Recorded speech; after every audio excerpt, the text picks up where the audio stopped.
Huitième station de notre chemin de croix particulier et spécial, au mieux via Lucis, dans ces 14 stations vers la consécration au Sacré-Cœur, à Jésus avec Marie, à Jésus comme Marie.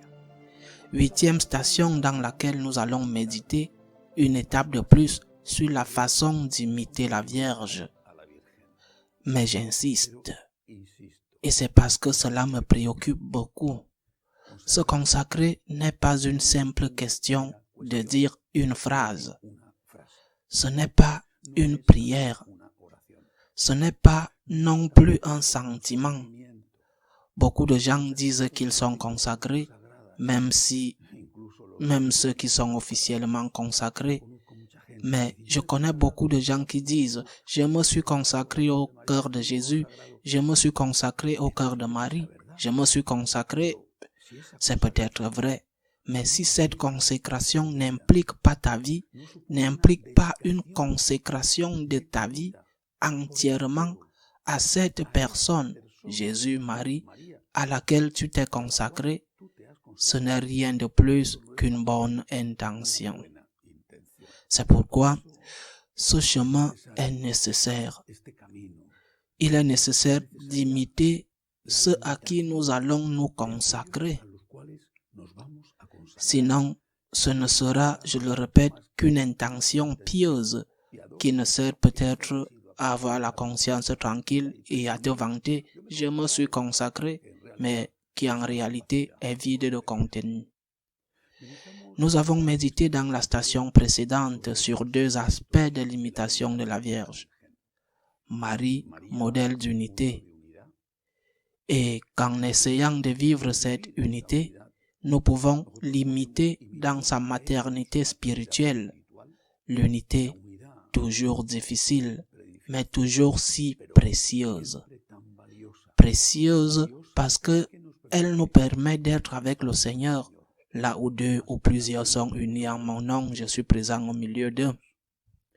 Et l'autre point sur lequel nous avons médité le mois dernier et qui, j'en suis sûr, a été mis en pratique, est l'imitation de Marie en tant que mère qui prend soin de Jésus, qui s'occupe de Jésus dans le tabernacle, qui prend soin de Jésus dans ceux qui souffrent, la mère qui nourrit, la mère qui enveloppe l'enfant quand il a froid, la mère qui l'amène chez le médecin. En chacun, dans le tabernacle ou dans le prochain qui est dans le besoin, Jésus y est. Et pour imiter Marie, je ne peux pas fermer mon cœur à ces personnes qui ont besoin de moi, ni au Christ dans le tabernacle. Je ne peux pas résoudre les problèmes du monde, je le sais, mais je dois faire ma part autant que je le peux. Plus que je ne peux, non, mais autant que je peux, oui. La mère qui rassemble la famille, la mère qui se soucie, la mère, mais aussi la mère qui éduque. Éduquer, c'est évangéliser. Nous avons une obligation première pour laquelle Dieu nous demandera des comptes de manière dont nous avons évangélisé nos proches. Ils sont sous notre responsabilité. Les enfants ou les parents, le mari, la femme, les autres proches qui ne sont peut-être pas si proches, mais qui sont des familiers. Nous n'avons peut-être pas réussi, mais lorsque Dieu nous demande des comptes, nous devons pouvoir dire « J'ai fait tout ce que j'ai pu ». Faisons-nous vraiment tout ce que nous pouvons pour évangéliser les nôtres? Car pour évangéliser, la première chose à faire est de prier. Parles-tu de Dieu à tes enfants? Parles-tu de tes enfants à Dieu? D'abord la prière. Ensuite, offrir. As-tu un problème? Alors tu as un trésor. Tu as une perle précieuse. Offre ton problème au Seigneur. Accepte ce problème sans te plaindre. ou du moins sans trop te plaindre, et offre ce problème pour ta famille, pour les membres de ta famille qui sont les plus éloignés de Dieu. Vient ensuite le témoignage, naturellement jamais parfait, le meilleur témoignage possible, surtout le témoignage de la façon dont nous supportons les problèmes de la vie sans sombrer et sans devenir amers. Et puis vient la parole. Pour cela, il faut avoir une formation. Évangéliser, c'est imiter Marie, en commençant par les nôtres, puis en ouvrant le cercle. Ceux qui traitent avec nous, par exemple, au travail, nos amis. Mais garde toujours ceci à l'esprit. Si je veux imiter la Vierge, si je veux me consacrer à elle, je ne peux pas penser que l'évangélisation est une question réservée seulement aux spécialistes, les prêtres, les religieuses. Non, c'est une question qui concerne chacun de nous et Dieu nous demandera de rendre compte de tout cela. Qu'est-ce que la mère fait d'autre? Elle défend. La mère défend son fils. On le frappe, on l'intimide, on le harcèle. Elle ne reste pas indifférente. Elle défend l'enfant.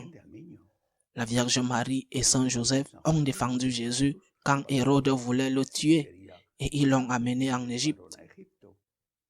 Ils n'ont pas utilisé la violence, mais ils ne sont pas restés indifférents. Nous n'allons pas utiliser la violence pour nous défendre, pour défendre le Christ, mais nous ne serons pas non plus des gens qui détournent le regard quand on attaque le Seigneur, quand on attaque la Sainte Vierge, quand on attaque l'Église. L'Église qui est attaquée par des ennemis de l'extérieur et par des loups déguisés en brebis qui sont à l'intérieur. Je répète, sans violence, ce n'est pas notre mode, mais avec courage. Même si on te persécute pour avoir dit « je suis catholique », même si on se moque de toi, même si on te harcèle. Sinon, comment pouvons-nous imiter Marie si nous ne sommes pas prêts à donner notre vie si nécessaire pour défendre Jésus? Le point suivant dans l'imitation de la Vierge, très important. Qu'a fait Marie tout au long de sa vie et surtout à la fin? Elle a embrassé la croix avec son fils. Il a été crucifié et elle était au pied de la croix. Il a vécu sa crucifixion et elle a vécu la sienne. Il fut cloué et elle, comme le prophète Siméon l'avait prédit, eut à ce moment-là une épée qui lui transperça le cœur.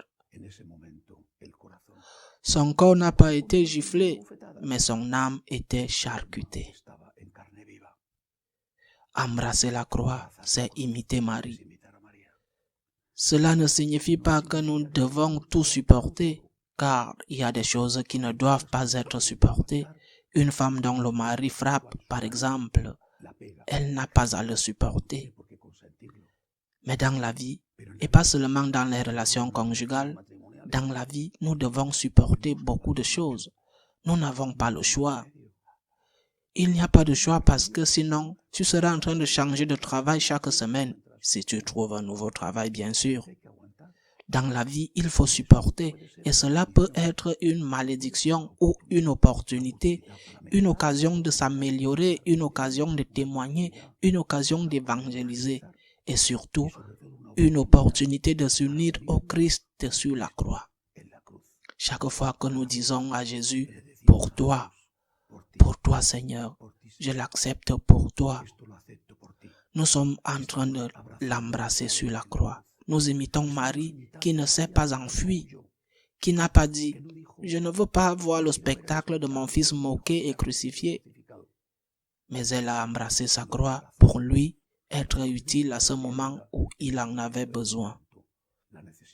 Ainsi, en ce mois, en cette 8e station de notre Via Lucis, réfléchissons à la manière dont nous devons évangéliser.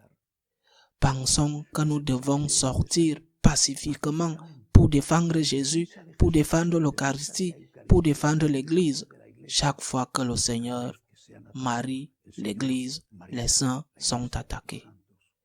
Pensons que chaque fois que nous avons un problème, nous avons un trésor, car nous avons l'occasion de dire à Jésus, « Je t'aime, tu as porté ta croix pour moi, et je veux, avec ta grâce et avec ton aide, porter ma croix pour toi. Nous nous verrons le mois prochain où nous ferons, si Dieu le veut, un pas de plus sur ce chemin de la consécration à Jésus et à Marie.